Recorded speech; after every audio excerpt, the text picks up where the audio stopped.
Agora nós vamos falar sobre um péssimo e perigoso hábito que os brasileiros têm, a automedicação. Quase metade da população usa medicamentos sem nenhum tipo de orientação, pelo menos uma vez por mês.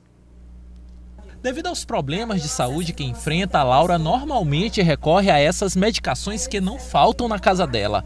O problema é que nem sempre os remédios são prescritos por médicos, ou seja, ela acaba tomando por conta própria. Como eu tenho problema de vista, eu sinto muita dor de cabeça e na hora do estudo às vezes afeta também.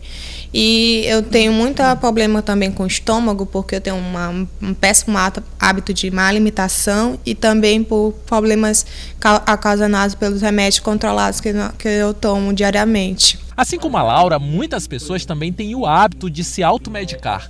Uma pesquisa recente realizada pelo Conselho Federal de Farmácia revelou que a automedicação é um hábito comum entre 77% dos brasileiros ouvidos e que fizeram uso de remédios nos últimos 6 meses.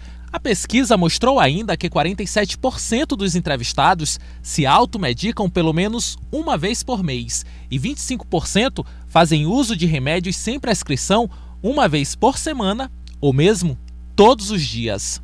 O consumo inadvertido dessas drogas pode causar dependência, né? Pode agravar um sintoma, agravar uma doença, pode mascarar algum sintoma importante para o diagnóstico de determinada doença.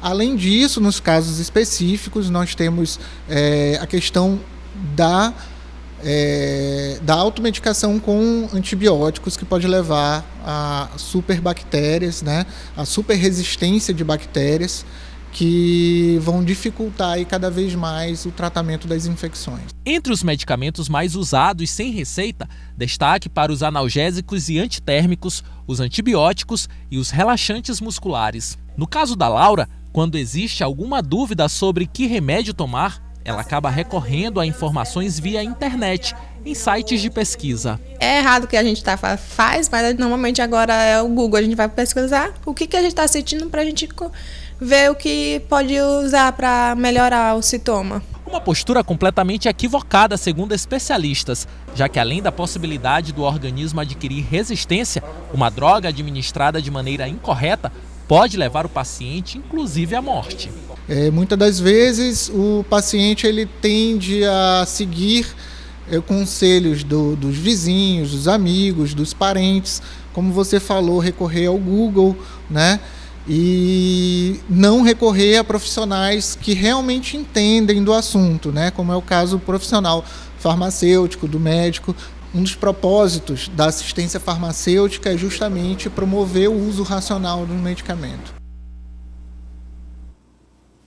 Aqui no estúdio nós vamos falar mais sobre o problema com o presidente do Conselho Regional de Farmácia do Maranhão, Carlos Toledo. Presidente, bom dia. Bom dia, Adalberto. A pesquisa foi muito bem feita, ela entra no nível de detalhamento que a gente não tinha observado antes e apresenta uma novidade aqui, que é a automedicação daqueles pacientes que já passaram pelo médico, ou seja, eles têm uma receita que foi prescrita, mesmo assim eles alteram. Como é que funciona isso? Assim, Adalberto, essa pesquisa, né, realizada pelo Conselho Federal de Farmácia, pelo Instituto Datafolha, traz essa novidade. Na realidade, ele levanta um perfil de utilização de medicamentos, onde, além da prática, como nós vimos na entrevista, dos riscos inerentes à automedicação, foi verificado que muitos pacientes, dentre eles a maioria desse fato, na pesquisa evidenciada, homens, né, eles fazem o quê? Modificações, mesmo diante de uma prescrição médica.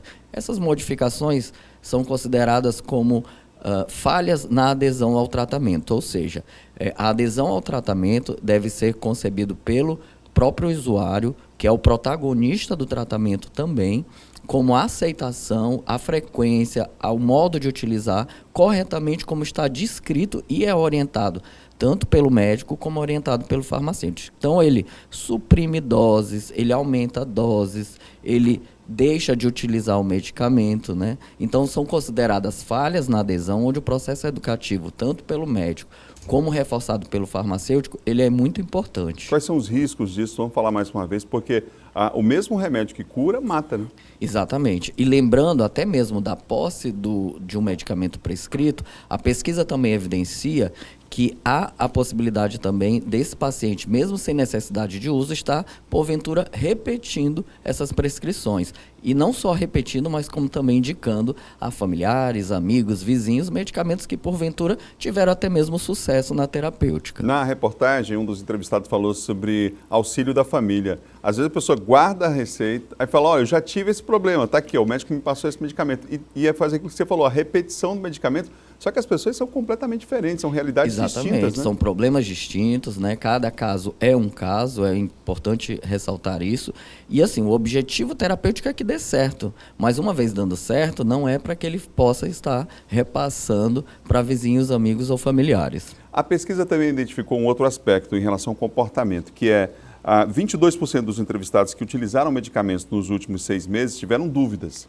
E aí, na hora da dúvida, para quem perguntar? Mas, além disso, com dúvida, e às vezes vão ler na bula lá e observam algum detalhe, param o tratamento. Quer dizer, esse é um outro comportamento também que deve ser evitado, né? Exatamente, né? Quer dizer, ali tem descritas uma série de informações, né?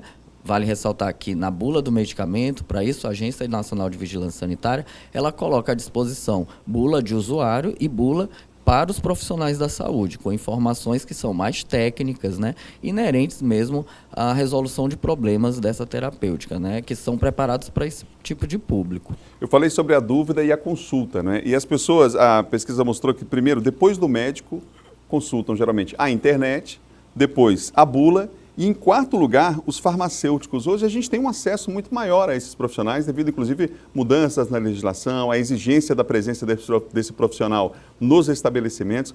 Por que ficou em quarto lugar aí o farmacêutico? Qual é o impedimento ainda? Na realidade, o acesso ao profissional ele é bem visto e está sempre disposto à população, bem facilmente. Ainda passa por um processo muito cultural, né? Como foi visto na própria matéria, né?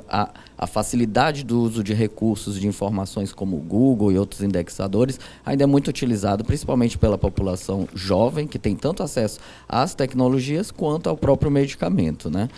Então, nós temos... É esse o grande mote dessa campanha, que foi intitulada Saúde Não é Jogo, ou seja, para que não se arrisque a população, e reforçando sempre a orientação utilizando uma prescrição médica ou precisando de utilização de um medicamento isento de prescrição, que faça sempre a orientação com esse profissional que é capacitado e está à disposição da população, que são os farmacêuticos. Tem um outro problema que é assim, eu tomei a medicação ou sobraram alguns comprimidos ou alguma dose, enfim, dessa medicação que está sendo tomada, como é que vai ser feito o descarte? Em geral, é feito da forma correta, presidente? Na realidade, nós precisamos ainda, não só no município de São Luís, mas também em vários municípios em todo o país, de políticas próprias para poder se fazer corretamente esse descarte. Porque o descarte, embora possamos separar em casa, né, ele precisa ter um tratamento adequado para que não venha, né, poluir solo, águas, enfim, né? Então, isso são questões que o Conselho tem também a preocupação de discutir no âmbito das políticas públicas. Essa facilidade de acesso, há um tempo a gente via nas farmácias os medicamentos, você tinha um balcão e os medicamentos ficavam ali atrás do balcão. Hoje em dia você é como se fosse no supermercado, você vai passando na drogaria, você vai vendo essa medicação de um acesso muito rápido e fácil ali. Há uma discussão também do Conselho nessa direção? Na realidade, a disponibilização desses medicamentos isentos de prescrição, que são os únicos que podem ficar além do balcão, eles, como bem dito por você, já por um tempo atrás, já foram atrás do balcão, né? Então, são condições políticas que a profissão farmacêutica, capitaneando também todas essas questões e na inserção política da saúde, tenta, né, driblar, porque isso também são outros avanços dentro desse tipo de varejo específico que trazem também esses prejuízos, facilitando assim esse acesso dessa forma. A pesquisa mostra também um alto índice de utilização de antibióticos, gente, 42% na automedicação. Só são superados aí pelos analgésicos e antitérmicos, com 50% segundo a pesquisa. Presidente, obrigado pela entrevista. Eu que agradeço.